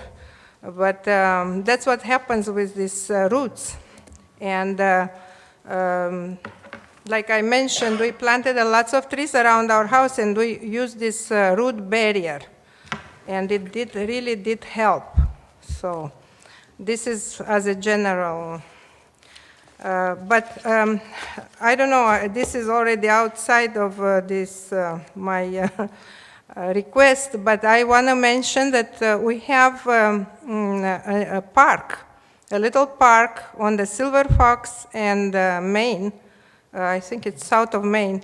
And when it was first initiated, we were very happy. We said, oh, this is a good place to sit down or be with our children. We have grandchildren, but we were very disappointed because it's very unsafe. I mean, the sandbox is toward the street. It's not designed with the children's safety in mind, and no one uses this park. You hardly will see anybody there, and it's the money was spent. It's beautiful. So if you could consider to do something about it, we would appreciate it. Okay, thank you, Mr. Maynard. Thank you. Is there any questions by the board? I'd like to add something. Certainly. Sure. About this magnolia tree, the leaves are not brittle. They stay wholesome, even if they fall, as opposed to the deciduous trees, which once they fall down, they become very brittle, break up in many pieces, and the wind blows them around, and it's actually causing that allergy that my wife has. If the new tree is installed, preferably on how we showed in the picture in red, we prefer that tree to be a magnolia tree, and we understood from the phone conversation that may not be a problem, and again, with the root barrier to prevent the damages to concrete or the brickwork. I'm aware of root barriers, and I have one installed in front of my house when I planted our tree. So I'm very much aware of it. I think they do work. If done, if installed properly, and all things ideal, and you're watering deep, the roots can be trained. I know it's a different point of view with some people, not all arborists or people that study trees and agree, but that's my personal conviction. We don't see any root problem with the magnolia, by the way. Okay. It's been there for a very long time. There's no lifting, no damage, nothing. And the watering is very regular. It's sitting in the planter. You don't see it because of the. Right. But there are roses and other plants which are getting regular water. And our irrigation system, like my wife mentioned, it starts from the right-hand side and goes through the first bush and underneath to the next one and the third one. And the neighbor where my wife is proposing to put that tree, and it's shown in red, they have irrigation in that location. It's regular irrigation. We can see it running very, very often and regularly. Okay. So, First of all, you have a very lovely home. This is a very nice picture. I have two more pictures. Oh, sure. yeah, we built this. We built this home. We started in 1984, and we finished it in 1988. No, I understand. So let me just summarize. You Yeah. don't want a tree planted in the front because it's going to wreck the aesthetics. Yeah, we propose an alternate location. Somebody else's home. Yeah. Yes. You want the tree planted somewhere else, not in front of your house. Right. I have a sense that neighbor is not going to mind. I have a sense, but of course, you have your ways to rectify I that. personally would love to have 2 trees in front of my house instead of 1. But question, Henry, is a magnolia on our list? We can plant a magnolia there. We can plant Yeah. one, so that's But not an not on somebody else's Not on property. someone else's property. I have a Okay. second question. Do we have a location specification, like within 5 feet or 8 feet, or in the direct center of the parkway, or is it just somewhere on that between point X and Y? It's whatever makes sense. Okay. We'll work with trying to make it aesthetically, Okay. acceptable. Yeah, 'cause I personally think you're going to have to come up with another option than option number 1. So you've got a beautiful home, give it some thought of where else on your property you think a magnolia tree would work for you. I think you need to come up with another option than your neighbor's yard. I'd like to emphasize that we started the construction of this house from a 3-bedroom home in 1984. We planned very carefully the entire thing. We spent the whole year before 1984, actually starting 1983. We did all whole planning, the architecture ourselves. We planned the landscape at the same time. And it was only in 1987, when we finished the home, we could get into the project, the landscape. It was pretty expensive, but it was coordinated.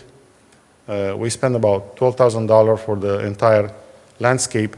And what you see, this tree and these 3 bushes and the other 4, they were part of the entire project, integral part. And we like to keep it coordinated if it's possible. All right, we'll receive all of your submissions of photographs and the doctor's prescription for aftercare as part of the record, okay? Is that acceptable? Thank you. Okay. All right. is Thank there a you. motion? I'm sorry. Is there a motion on behalf of this board on Mr. Demeter and Mrs. Demeter's request?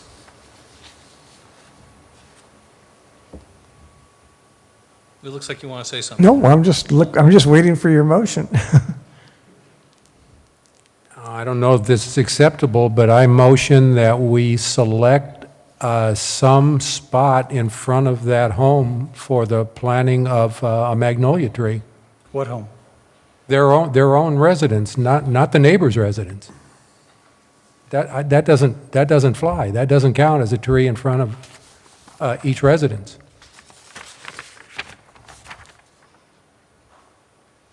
I agree. I would. Certainly. The tree you see there is in front of our residence. It's just behind the bush, but it's a tree. Well, we see it here. Yeah, we see it. We see it. There is a tree there. Put one more right next to you. Put it like 2 trees. Yeah, I think we understand that. Look, I think you created in a beautiful home with a great aesthetics, and you know, the magnolia tree that you have in front of your house, having another magnolia tree will keep with the theme that you created, keep consistency. So I think, and I second the motion, I don't know if you heard before, but I think that having a magnolia tree planted in front will keep with what you're trying to create, get a parkway tree, which is what the community would like. I think if you put it in the middle between those other two, it gives symmetry, which I think you've created there, and I think that'll keep with your aesthetics that you were looking for, and help you with your allergies, because it shows that you can live with a magnolia tree. All right, so we can move on.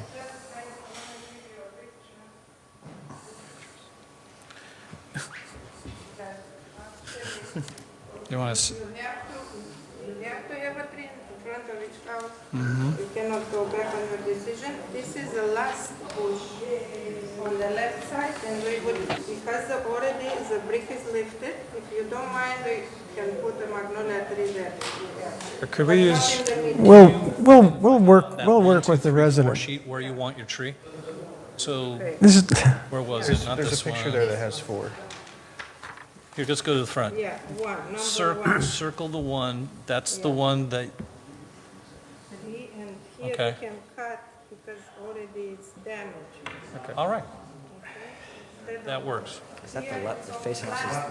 That's in front of the Michael, is residence? that facing the house on the left If side? you're facing the house, it's on the left side. I can't hear There you. we go. Okay. Thank you.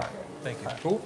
But I think we should leave that decision between I RCSD. think we would need to Yeah, we're gonna put all rephrase this part of the record. the motion that they pick where they want their tree. And she just did, though.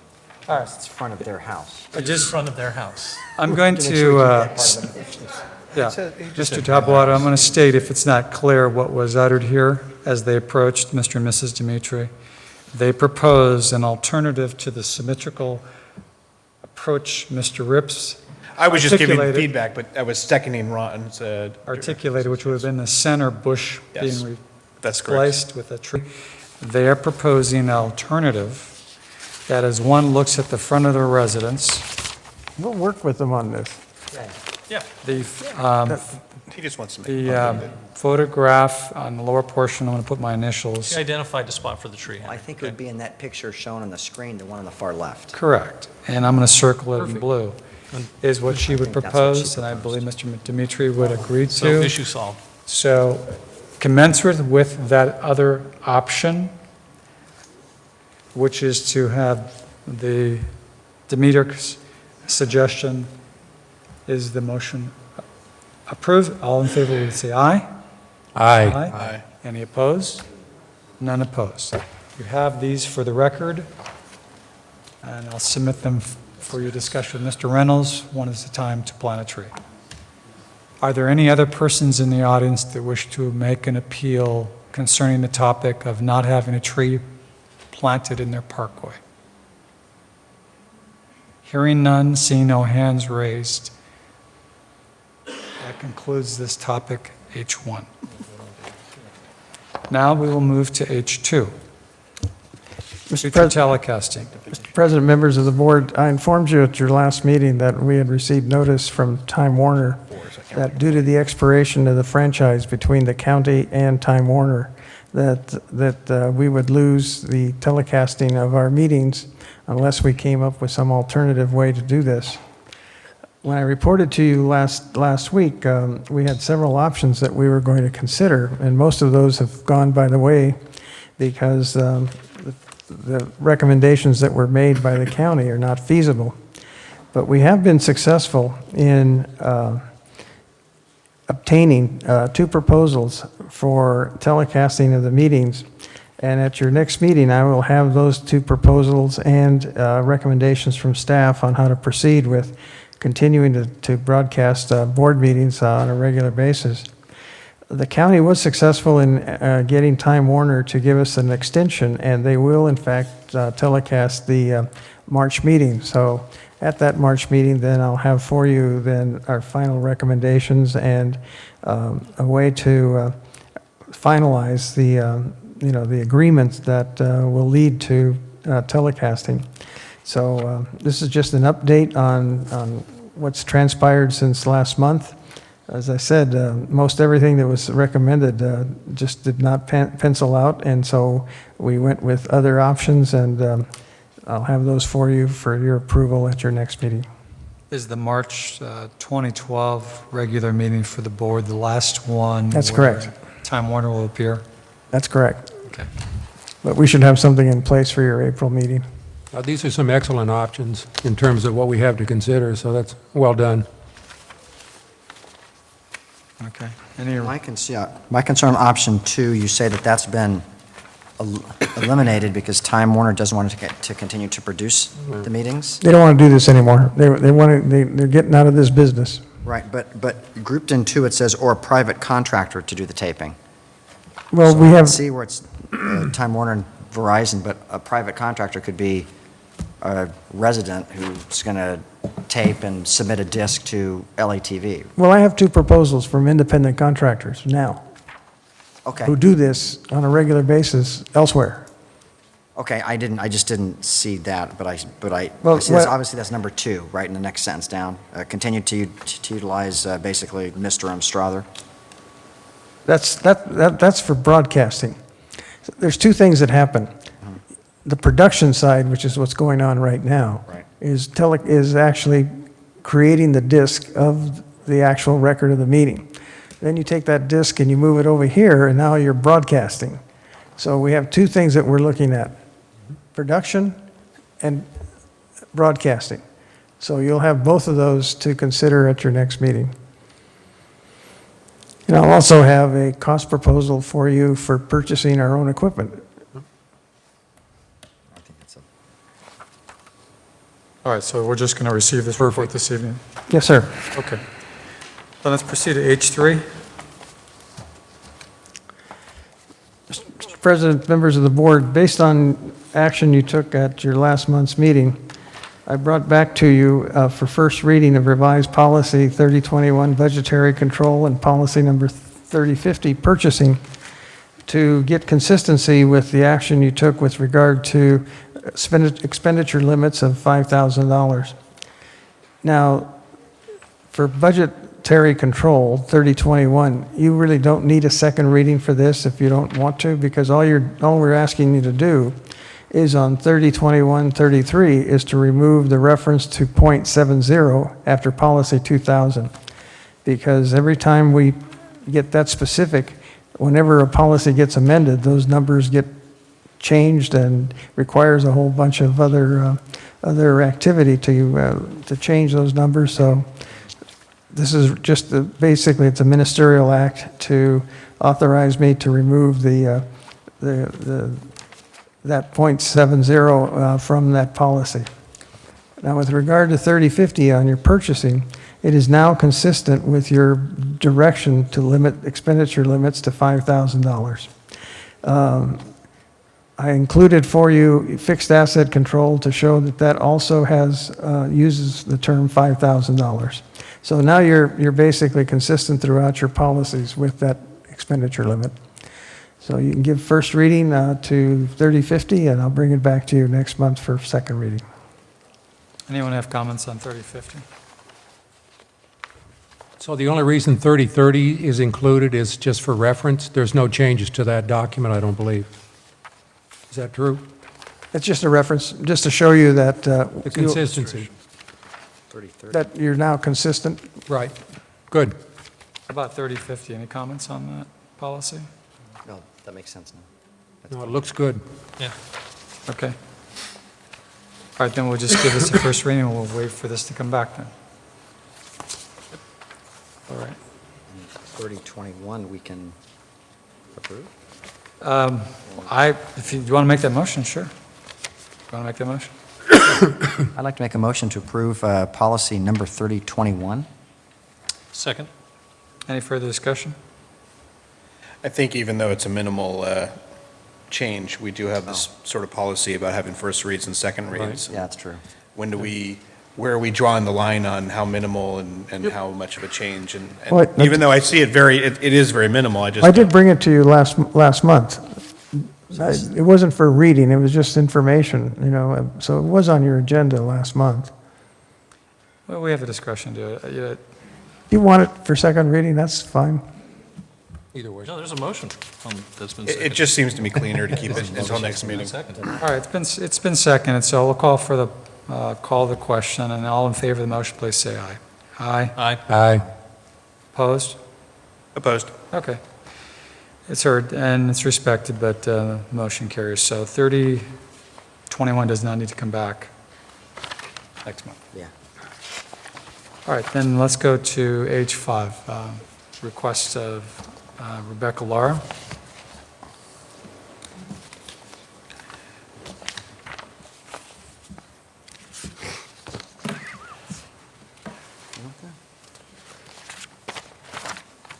Hello, I'm Rebecca Lara with the Rossmoor Predator Management Team. I'm a community activist, as some of you may very well might know. I've had 2 individuals in my home from the board and never had a problem. I've enjoyed in the past all of us working together and securing goals of keeping Rossmoor safe for kids and pets. On Saturday morning, I received a call from Mr. Gale-Cart, who is very upset that we had written something and my numerous emails that I had sent to his RCSD web address. In a heated discussion, he was ranting and raving. I couldn't get a word in edgewise. I have had years of experience dealing with the district attorney's office and Children's Services. They actually sent me to a seminar on how to deal with irate members of the public. This training was of no value when you're not able to express any dialogue. I was threatened. He said several times he was a board member, how I could be sued under a particular act. And didn't I know, and ignorance is of no value to you, it's not going to be a defense in court, on and on and on. I tried to talk to him, and I wasn't able to accomplish this. I finally did not want to be the butt of his bad manners, irate behavior, irrational behavior. So I told him I was ending the conversation, and I promptly hung up on him. I haven't done that to anyone, I believe, since my ex-husband. Okay, it's been years. My concern is that this individual's belief of him being a board member, being able to call me at home, disrupt a perfectly good Saturday morning, and using his position on the RCSD board to treat me in this manner. I don't care if it had been John Morlock calling me, I wouldn't have tolerated it. I won't tolerate that behavior from anyone. It's offensive to my dignity and self-respect, and I don't believe neither would you.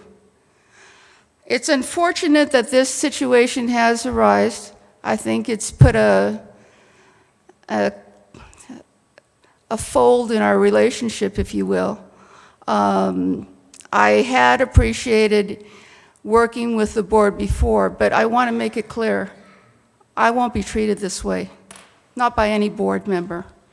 I had expected an apology. I guess that would be beneath this person to do so. I had written twice regarding this behavior. I never received a response back. Thank you.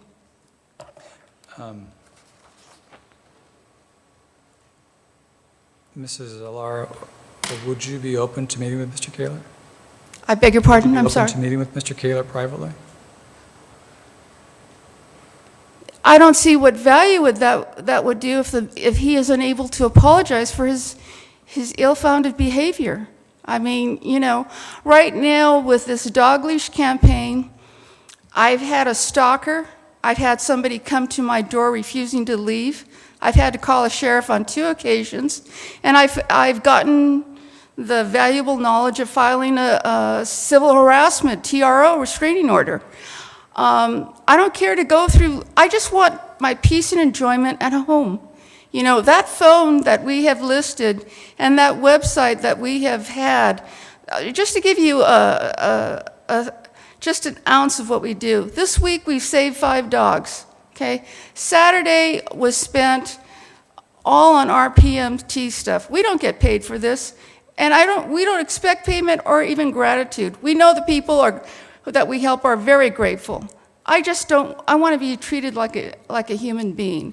And I want to make sure that this behavior is not released to any other Rossmoor residents as acceptable or a common practice by the RCSD board. Well, Mrs. Laura, I appreciate everything you do personally. I'm not speaking on behalf of the board. I'm speaking for myself. I am a board member, but I can still speak. Of course. Thank you. But you don't think there's any purpose in meeting and discussing this, Mr. Kaler, at all? Other than an apology, I wouldn't have to be here tonight. I could be home with my dogs on the computer answering phone calls. The one thing that you make a statement on your page 2 of your letter, and I did read my personal letter that I got. Oh, which are you looking at, the Page email or the letter? This is hand-delivered, attachment 1. Okay, let me catch up with you. Hold on a second. Second paragraph. Okay. You say you're concerned about this type of harassing, annoying phone call was not limited to yourself. That's a concern you have, but have you had other people report this to you, that Mr. Kaler's done this? No, I haven't. And I sincerely hope that I never do. All right. I realize his newness to the board and may not be understanding of his position with the board. I look upon everybody, including myself and my husband, including John Morlock, here to serve the public.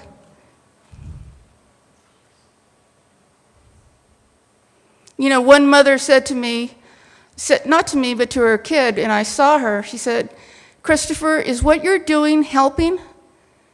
And I thought, wow, words of gold. If your actions aren't going to achieve something of benefit, then why do them at all?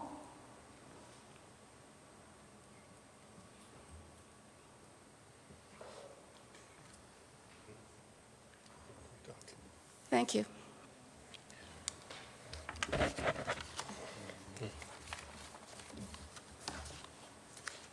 I was present when the phone call was made. All I want to tell you, all my wife kept saying, but, wait a second, what are you talking about? What did I write? But, and I could hear the voice on the other end getting louder and louder. And I was the one to start telling my wife, just hang up, you're talking to a crazy. I spent 32 years in district attorney's office. I dealt with a lot of crazy people. After a while, I hung up. I wanted her to hang up, and she, in fact, eventually did. What concerns me is that somebody can place a phone call to my wife and treat her like that. I'm upset. I mean, he could have asked for me, and if he's pissed off at me, tell me. If he's mad at me, that's okay. Tell me. No one here would like it if I called up your wife or your children and said, hey, you know, your dad's a jerk and blah, blah, blah. You know, you're going to get sued, you're ignorant. Nobody would like that. I don't operate that way. None of the board members, with the exception of one, operates that way. I don't think we're ever going to agree on everything. We've had some good suggestions to us. Some of the suggestions we've disagreed with, but we've done it professionally. There's only been one politician that took us on, and I was shocked to see him on television bad-mouthing us. And eventually, he met with us, and we reached a conclusion, something that we can work with, and we're working together. Not for the benefit of Rossmoor, but for another community. We were upset when a politician took us on television and badmouthed us. He knew nothing about us. Yes, we went on a campaign of writing. On your case, we didn't go on a campaign of writing. My wife didn't want to do that. She didn't put your name in the paper. We didn't put an article on the very first newsletter saying, are you treated this way by a board member? When we sent the very first letter out, we expected to get a phone call and say, hey, let's meet at Starbucks, let's get a cup of coffee. I apologize, let's move on. The board has a lot of important things to do. We try and support most of the actions. Some things we're going to disagree with, and some things you may think we're crazy, and that's okay, but you do it professionally, and that's something I appreciate. I do not appreciate somebody calling, telling off my wife as he did. If you want to tell me off, fine, I can take it. That's not a problem. If you want to choose me, say, hey, let's go outside. I grew up in East Los Angeles. We didn't settle things by words. We settled it in Fifth City. That's how I grew up in East Los Angeles. Fortunately, today I carry a gun. Hey, after 32 years, they allow you to carry a gun. So all those bad people that I put in jail, I can protect myself. I don't need protection from Mr. Calhart's comments, but I am willing to talk to him, and that was the whole idea when we sent it out. I don't appreciate him calling my wife and acting that way. The board members have always acted professionally, and that's what I expect, and I think you expect the same thing from the Rossmoor Predator Management Team. If we didn't act professionally, I think you'd be bad-mouthing us, and justifiably so, saying they're a crazy group, this is how they act. They don't act professionally. Any comments? Thank you. Oh, Mr. Casey? Well, no, not really. To me, it involves the board, but it doesn't. To me, it's directly between one board member and yourselves, so Well, I didn't really have a comment, but since you looked at I me, saw your hand go up. that's my expression. Well, my whole that's point it. on that, it does reflect on the board. It doesn't reflect on the board individually, but it reflects on the board in general when one individual is acting that way. And the question is that board member working with the approval of everybody else, saying, hey, yeah, call and tell them off? I don't know. Saturday everything morning. we do, Mr. Lara, is on the record. Thank you. You know that. Yeah. But you do know that. I don't think he heard you. There's been no motions in the past or directions by anyone here. If we do it, it's got to be done collectively where we would agree. No, I know that, but I think an action of telling somebody off does reflect badly on the board. It also reflects very poorly on the person that's doing it. And it's kind of hard sometimes all of a sudden to say, okay, let's move on. But we do, the community has a lot of important items that come up in the future. You've asked for help. We've come to you for the last 2 years asking for help periodically, and you've listened to us, and that's something that we've appreciated. Thank you. Thank you.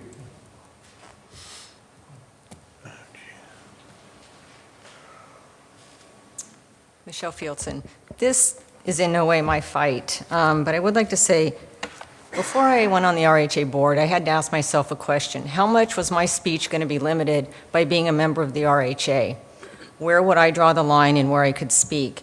And I think that as individuals, RHA, I'm not paid, you're pretty much not paid.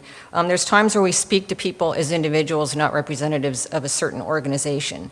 But in this particular case, whatever was set aside, I'm going to take issue with a couple things of the Laura's. First of all, she refers to herself as an activist. If you're an activist, you can expect pretty passionate opposing views. That comes with the territory. There's nothing about that that really allows you to be a thin-skinned person. She speaks of professionalism. Well, in this thing with Ms. Simpson right here, it says, it's too bad Rose is trying to live out her golden years in Rossmoor while having to deal with a 300-pound bully who insists on dropping a tree on her. Tree City, USA? No, it's Rossmoor's RCSD's disrespecting disabled seniors.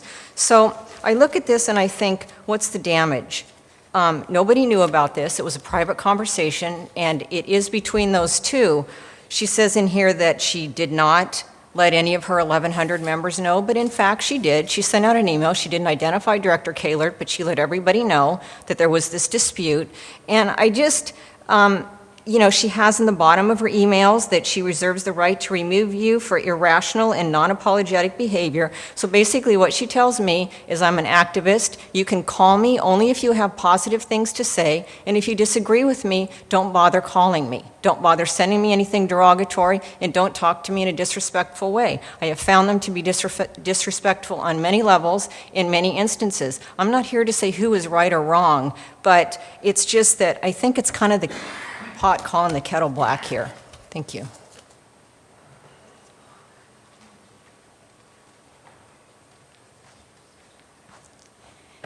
You just heard from a member of the I Want My Dog Unleashed. Her daughter was at Rossmoor Park with her bulldog, and it immediately took my Maltese's dog. This is beyond your agenda item. This is not... All right, well, I just want to tell you where the source is coming from. And my dog's head was in her dog's mouth. Mrs. Laura, please. Okay, all right, I understand. There is going to be a lot of controversy. There is right now in the Sun, we've been talked about, and this is what we're dealing with. With every member who writes us, and if they are, it's in a heated manner or a threatening manner, we no longer have one-on-one dialogue for this reason. We keep it where if your opinion cannot be published, then perhaps it shouldn't be stated at all. With this membership, we get a lot of suggestions, and we respond to people back and forth regarding their suggestions. We got one today, and we are valuing this person's opinion, and we are going to be asking our members about it. With the Sun News, we also, she had an opinion, and we asked our members about it, and we got 30 responses that very same day. It was about crime reports, and they wanted crime reports to be provided instantaneously. So I'm just wanting you to know we can't win the whole party with everyone. We try to accommodate, but you will hear opposition to RPMT, especially with the causes that we're going after. Thank you again. All right, that closes this matter. General manager items?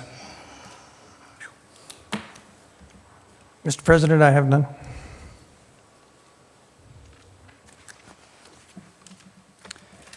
No items? Yes, it has none. Board member items? I have none tonight. Start off, if I may. Yeah, please. Not getting, yeah, I'm not hearing any on my right, so I thought I'd go in the direction which is going, if that's okay. With regards to governance, with regards to the action that this board is resolutely and unanimously agreed upon, and that is pursuing the fiduciary interests we believe we have in our real property assessments, other fees of the myriad types. I believe that it speaks loudly that we intend, as residents, board members, as long-standing people that care about our community, to do everything in our power to get information to our residents regarding the finances. What are they doing with our finances? What are they not doing with our finances? How are they using our finances? How are they loaning our finances? How are they hypothecating our finances? How are they encumbering our finances? How do they say they're accounting for our finances?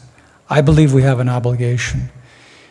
I took into consideration the number of homes we have here in Rossmoor. We have 3,600 plus homes, 3,630 somewhere. I always call it 3,700. 3,700. But if I took the number 3,600 for the moment for discussion, and I took $317,000, which was the audited county financial numbers, which showed an independent third party that we are a contributing unincorporated area to the county, meaning we're giving them more money than they're providing us services. And if everything in this community, as far as homes, were of equal size, equal value, each home owner, whether you lease your property, you live in it, you would be receiving per year a reduction of $900 in your real property assessments. I don't know about you, whether you're retired, you're about to retire, you're in the middle of your career, $900 is a lot of money. And for those who have remodeled their homes and they've had their properties reassessed, that's a lot of money because it's valued at a different value than it was. A lot of standing homes which were manufactured in '56 and had minimal improvements. You know, our supervisor made a comment that, and I'm going to quote, I don't want to misstate it, that Basically, it is still his office's position that the fourth corner, meaning the Rossmoor Shopping Village, is part of a county island, and as such, the county maintains the prerogative to dispose of that parcel as it sees fit is absolutely false. That's his quotation. And the reason it is false is he's trying to display a rule or a law as to how the county legally could divest itself of a parcel of property owned by private landowners. There's the church, there's the apartment that's owned by a private individual, there's the Arco gas station, which is owned by a private individual, and then there are 2 or 3 other private owners that own the balance of the parcel, which you frequent all the time. We just take for granted. We drive in, we drive out. But those are human beings behind those facades that pay real property assessments on their commercial establishment. They pay business license fees. And you know what? They have a right to say whether they want to be divested of Orange County. And it's their decision, not ours. And as far as the residents and the owner of the apartments, they have a voice as well. It isn't the county supervisors in their totality of all 5 that decide. It's the residents that decide whether they want to divest themselves. And so for someone to cavalierly make that statement, it's just wrong. And I just want the community to know, and this board is doing everything it should do, because it's the only official government body that does oversee in part real property assessments, your hard-earned money. Because in part, those real property assessments come here for disbursement for services. But we're not seeing all the revenues we should be seeing. And you're not receiving, and I'm not receiving all the services I could be receiving. I'm not even asked, would I like more services? You're not asked. And it's just wholly unbecoming for someone to with a wide brush, paint a stroke, and to let everyone think that that's the case. Floating balloons of misinformation is wrong. And so I want the community to know that as long as we believe this, and I believe we did because our action speaks louder than words, unanimously we've decided to pursue the financials, that this board will continue to be good advocates with regards to your resources. When you go to work, you trade your life for a paycheck. And when I put my money in the hands of someone to oversee it, I trust that they're going to do well by me, and they're going to treat me well. And what I'm hearing, just from one board member of this Board of Supervisors, not all, just one, I want to make that really clear. It's not a castigation of any of the other 4, but of the one. It's wholly unbecoming to float that out there to the masses and expect that that's the law, that's the rule, that's the decision, that's how it's going to be done. So with regards to this matter, Mr. Taboada, each and every month that you have something to report, whether it's just a report or it's a formal matter, I'd like to see that this community is at the forefront of what we're doing and how effective we are in pursuing those financials and seeking that there is a communication going to the county that we're watching and we care, and we're not going to stop pursuing this. And this isn't going to rest with Mr. Morlock's letter saying that it should stop. That's my board member item.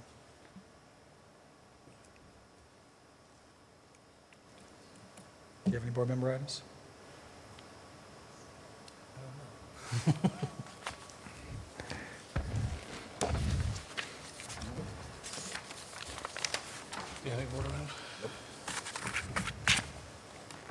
All right, seeing no one has any other board member items, I make a motion that we adjourn. we have no closed session. Motion to adjourn. I make a motion that we adjourn. Second? Second. All in favor, play aye. Aye. Aye. Nothing should be said after that.